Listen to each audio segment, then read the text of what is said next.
আমার হাজবেন্ডের বন্ধু ছিল। চোর মনে করি মারিচ্ছে আমাকে। আপনি এখানে আসছেন কেন? আমি দেখা করতে আসছিলাম। জীবনে কোনো স্বামীর আমি ভুল পাই নাই ভাই। আপনার সাথে আনিসের সম্পর্ক কত? 3 বছর। ওরে বন্ধু যদি বন্ধু সাথে বেঈমানি করে। বন্ধু এই শব্দটির মধ্যে লুকিয়ে থাকে বিশ্বাস, আস্থা আর নির্ভরতার এক অটুট বন্ধন।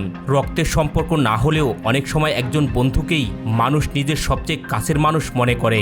সুখ দুঃখ, গোপন কথা, এমনকি নিজের পরিবারের দায়িত্ব নির্ভীদায় তার হাতে তুলে দেয়। কিন্তু সেই বিশ্বাসের মানুষটি যদি হয়ে ওঠে সবচেয়ে বড় বিশ্বাসঘাতক, যদি বন্ধুত্বের আড়ালে পড়ে নিজের বন্ধুর স্ত্রীর দিকেই বাড়িয়ে দেয় লোভের হাত, ঠিক এমনই এক অভিযোগ করে চাঞ্চল্যের সৃষ্টি হয়েছে রংপুরের মাহিগঞ্জে।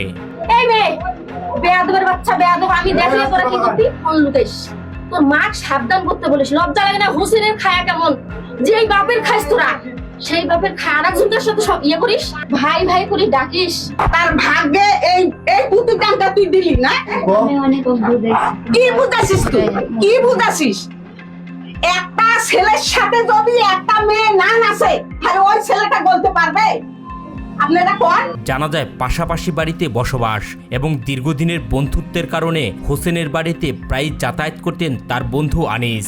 সেই যাওয়া আসার মধ্য দিয়ে হোসেনের স্ত্রীর সঙ্গে পরিচয় হয় আনিসের। পরিবারের নানা সুখ দুঃখ, ব্যক্তিগত বিষয় সবই বন্ধুর সাথে ভাগাভাগি করতেন হোসেন। ও আমার স্বামীর হাজবেন্ড, আমার হাজবেন্ডের বন্ধু ছিল। ওইখান থেকে পরিচয় না অন্যভাবে? হ্যাঁ, ওর সঙ্গে থাকি পরিচয়, পাশাপাশি বাসা তো আসা যা করতো। আমার স্বামী ওকে নিয়ে আসতো।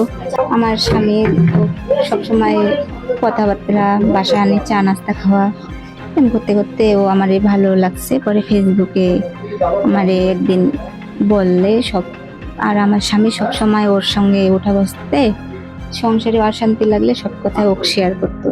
ও ফির আমারে সবসময় বলতো যে এরকম তুমি এত ভালো, কিন্তু ও তোমার নামে সবসময় দুর্নামে এটা আমার পরিবার নিয়ে কথাবার্তা বলে। এভাবে পরে 2টা বছর, 2.5 বছর ওর সঙ্গে এরকম যোগাযোগ। সেই পরিচয় ধীরে ধীরে ঘনিষ্ঠতায় রূপ নেয়। একসময় বন্ধুর অগোচরেই আনিস এই গৃহবধূর সঙ্গে প্রেমের সম্পর্ক গড়ে ওঠে। প্রায় 3 বছর ধরে চলছিল তাদের এই নিষিদ্ধ প্রেমের সম্পর্ক। আপনার সাথে আনিসের সম্পর্ক কত? 3 বছর। 3 বছর। 3 বছর থেকে কি যাতায়াত করে? না, এমনি ফোনেই যা কথাবার্তা। পরে একদিন হঠাৎ ও বলতেছে আমি তোমাকে ভালোবাসি, এরকম তোমাকে নিয়ে আমি সংসার করবো। পরে আমি অনেক বোঝাইছি, ও বোঝে না। তারপরে ও কথাবার্তা অনেক দিন ধরে চললো। তখন ও সিলেট গেছে, সিলেট থেকে আসলো আজকে 1 সপ্তাহ, মানে 2 দিন হইলো মনে হয়। আবার যাবে, এখন আমার সাথে দেখা করতে যাচ্ছে। আমি তো জানি ও যথেষ্ট পরিমাণ আমার কাছে বিশ্বাস, ও আমারে বিয়ে করতে চায় আনিসের কাছে। হ্যাঁ। আর আপনার প্রথম হাজবেন্ডের নাম? হোসেন। এই গৃহবধূ জানান দাম্পত্য জীবনে দীর্ঘদিন ধরে অশান্তিতে ছিলেন তিনি। 13 বছরের সংসার জীবনে স্বামীর কাছ থেকে কখনো প্রত্যাশিত সম্মান ও ভালোবাসা পাননি। মারধর ও মানসিক নির্যাতনের কারণে মানসিকভাবে ভেঙে পড়ে স্বামীর বন্ধু আনিসের প্রতি দুর্বল হয়ে পড়েন তিনি। হাজবেন্ড যে হোসেন আছেন, রাজমিস্ত্রি কাজ করেন তিনি। হ্যাঁ। তিনি কি আপনাকে টর্চার করতেন, নির্যাতন আমার করতেন? 13টা বছর হয়েছে বিয়ে হওয়ার। 13টা বছর ধরে আমি কোনো একদিন আমার মনে করেন যে মারধর, ওই জায়গাটা ওই এলাকার সবাই জানে আমাকে অনেক অত্যাচার করে, খুব মারামারি করে। সেটা আপনি ভাষায় বলতেন? আমার সবাইকে জানা। আমি 13টা বছর, আমার বড় ভাইকে ও মারছে, আমার মা পর্যন্ত মারছে। আমি 5 দিন বড় মেডিকেলে থাকি আসছি। মামলা করতে চাইছিলাম, আমার বাবা দেয়নি মামলা করতে। তিনি আরও জানান আনিস তাকে বিয়ের আশ্বাস দেন এবং নতুন করে সংসার করার স্বপ্ন দেখান। সেই বিশ্বাস থেকে তাদের সম্পর্ক আরো গভীর হয়। কিন্তু আনিসের যে এখন যে বর্তমানে আনিস, হ্যাঁ। তারও তো সংসার আছে। জি। তাহলে আপনি আর একটা সংসারে কিভাবে? আপনি কি দ্বিতীয় বউ হতে রাজি? ও যদি নিতে চায় তো আমি রাজি। আর বাচ্চা? আনিস কি আপনার বাচ্চার দেখাশোনা করবেন? আপনাকে এই বিষয়ে কোনো কথা বলছেন? না, এমনি বলছে তোমার বাচ্চা তোমার বাবা আমার বাড়ি থাকুক, আমি যথেষ্ট পরিমাণ যা করার করবো। মানে আপনার বর্তমানে যে দুইজন সন্তান আছে, দুইজনই কি মেয়ে? হ্যাঁ। বয়স কেমন হবে তাদের? একটা 12 বছর, একটা 7 বছর। আমার আজকে যে ঘটনাটা হলো এটা কিভাবে হলো? আজকের ঘটনা, ও আমার সাথে দেখা করতে যাচ্ছে। ও নাকি আবার চলে যাবে সিলেটে, এই জন্য দেখা করতে আপনি কি যাচ্ছে। সিলেটে থাকেন? হ্যাঁ, এক সপ্তাহে কাজ ছেলেটা করেন জানেন? গেছে ফিট কোম্পানি। ঠিক কোম্পানি। এই সম্পর্কটা আপনাদের কতদিনের ছিল? এই 1.5 বছর, কিন্তু বন্ধুত্ব ছিল 3 বছর ধরে। অন্যদিকে আনিসও স্থানীয়দের সামনে বন্ধুর স্ত্রীর সাথে সম্পর্ক থাকার কথা স্বীকার করেন। বলেন প্রায় 3 বছর ধরে তাদের গোপন সম্পর্ক চলছিল। বিভিন্ন সময়ে বন্ধুর অজান্তেই তারা দেখা করতেন। আমি ওকে পছন্দ করি। পছন্দ করি। কতদিন থেকে করেছে আপনার? বহুদিন থেকে। এখন মানে আপনি বিবাহিত না ব্যাচেলর? আমি বিবাহিত। আপনার বাসা কোথায়? আমার বাড়ি পশ্চিম খাসবাগ। নাম কি আপনার? আমার নাম আনিস। আপনার সন্তান আছে কি কোনো? আমার একটা মেয়ে আছে। তোমার দোষ ছিল কে?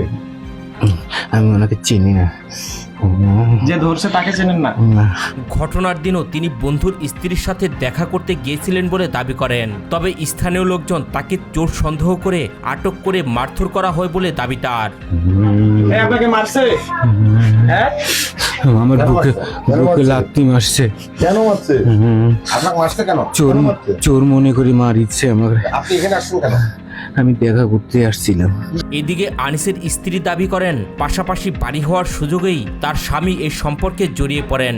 তিনি বলেন বহুবার স্বামীকে বুঝিয়েছেন এবং এই সম্পর্ক থেকে সরে আসতে বলেছেন, কিন্তু কোনোভাবেই তাকে ফেরাতে পারেননি। হোসেন ভাই আমাদের পাশে, মানে আমার রুমের পাশের রুমে ভাড়া থাকে। তো ওই হোসেন ভাই সঙ্গে ও একটু কাজ করতো, মানে মাঝে মাঝে যাইতো ওদের, আমার রুমের সাথে, আমার জানালার সাথে ওদের বাড়ির রুমটা ভাড়া হয়। তো সবসময় কথা বলা দেখতাম, ভাইয়ের সাথে যাতায়াত দেখতাম। এখন যাইতো আসতো, ওরাও আমাদের বাসায় আসতো যাইতো। তারপরে আমার কেন জানি ওর ওই জেসমিন ইদানিং আমাদের ওইখানে কয়েকজনকার সঙ্গে সবসময় পুরুষের সঙ্গে মেশাঘোষা। তো ওর দুলাভাই নিয়ে অনেক কিছু আমাদের গ্রামে হয়। ওর বোনের স্বামী অনেক কিছু হয়। ওর বোন কিছুদিন পর পর আসে, ঝগড়া কাজিয়ে করে। তা আমিও বলছিলাম, জেসমিন নিজের ভাইয়ের বোনের সংসার, তুমি কেন ওই পুরুষ মানুষের সঙ্গে কথা বলো?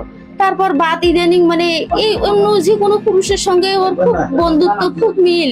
আমি সবসময় বাধা করতাম, এটা পছন্দ না করি ও আমার সঙ্গে মেশাঘোষা বন্ধ করে দিল। তারপর আর আমার স্বামী আমার সঙ্গে, মানে ওর বিষয়ে আমি কোনো কথা বলে রাগ হয় যে বাদ দাও, যেহেতু তুমি পছন্দ করো না। আমিও ভাবি যে জানা তোরা বউ এরকম মেয়ে, আমার ওই যে হোসেন ভাই সবসময় কথা বলে, তো সবসময় বলি যে এরকম পুরুষ মানুষ। পরিবারের সদস্য ও স্থানীয়দের ভাষ্য অনুযায়ী গভীর রাতে আনিস এই বাড়িতে গেলে বিষয়টি স্থানীয়দের নজরে আসে। পরে তাকে আটক করা হয় এবং চোর সন্দেহে মারধর করা হয় বলে জানান তারা। এই ছাওয়াটা পালাইছে আরে চোর চোর চোর চোর করে এই পাশের দড়ি পাকে মানুষ ও পাকে মানুষ। ওই যে আনিস আনিস উয়ের নাম আনিস, যে ছেলেকে মারধর করে আটক হ্যাঁ। করছে তার নাম আনিস। ও ওই সেই ছাওয়াটা আমারে দি বলে দৌড়েছে। সেই ছাওয়াটাকে এই যে এই আনিসের কথা আনিসের কথা তার পাশে দিয়ে দৌড়েছে, দৌড়ের সাথে উপাকে মানুষ উপাকে চোর চোর করে চিল্লেছে। বন্ধুত্ব, বিশ্বাস আর পারিবারিক সম্পর্ক, এই 3টি বিষয়ের উপর দাঁড়িয়ে থাকে একটি সুস্থ সমাজ। কিন্তু যখন সেই বিশ্বাস নিয়ে প্রশ্ন ওঠে, তখন তার প্রভাব পড়ে শুধু কয়েকজন মানুষের জীবনে নয়, পুরো পরিবার এবং সমাজেও। রংপুরের মাহিগঞ্জের এই ঘটনা নতুন করে সেই প্রশ্নই সামনে এনে দিয়েছে। ঘটনা সম্পর্কে আপনাদের মতামত কি? কমেন্ট করে জানাতে ভুলবেন না।